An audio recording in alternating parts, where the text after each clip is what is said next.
We're more than past the halfway point, and here's some of the teams that are definitely at the top of the list here, making it to the Super Bowl and very tough opponents to play.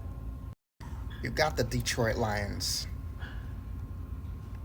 They did not play such a good game against the Houston Texans, but they found a way to win. They gutted it out, and here they are right now. They're just a tough team to play. They're smash mouth, hard nosed team to play. If you want to compete against them, you better bring your best and and be mistake free. If you're not mistake free, they'll come out with the win because they have a great offensive line, great defensive line, great running game, great receivers, and the quarterback is decent as well. So if you're gonna play the Detroit Lions, you need to play mistake free.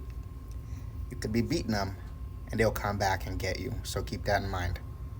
Next team on deck here is the Baltimore Ravens. Lamar Jackson is such a dual threat quarterback. He's the greatest dual threat quarterback ever, really, besides Cam Newton, because Cam Newton's made it to the Super Bowl and Lamar hasn't yet. That's my criteria.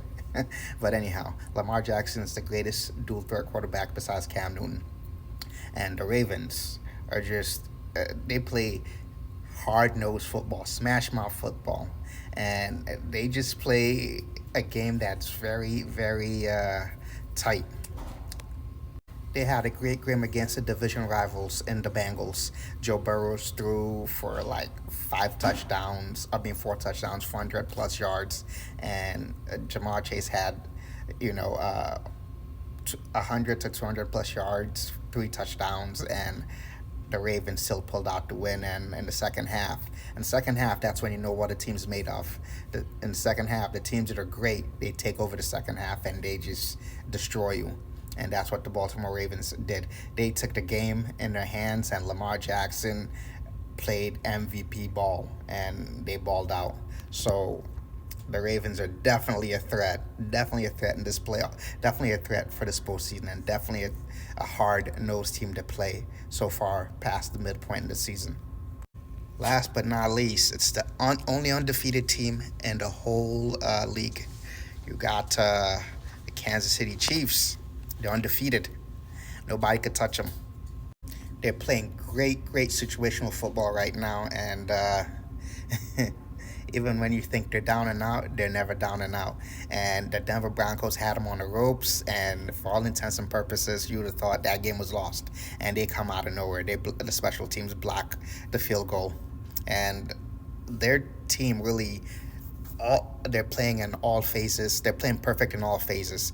They may not have a perfect game, but when they need to, when the need arises, they step up to the stage and they challenge by blocking a division rival's game-winning field goal and remaining undefeated, even though their receiving core is just getting back up to speed because they just traded for DeAndre Hopkins, and Travis Kelce's getting back up to speed and he's being more involved in the offense.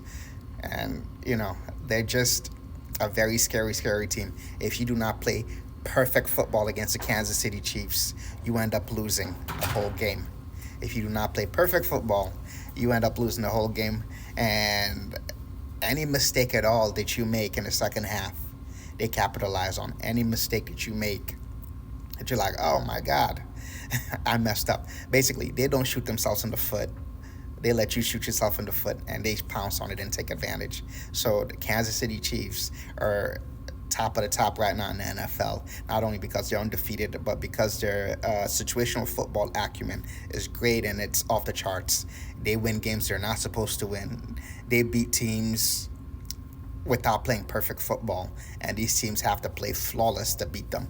And they may make it back to the Super Bowl and get a three-peat, and maybe one of the only teams to have done it in the NFL.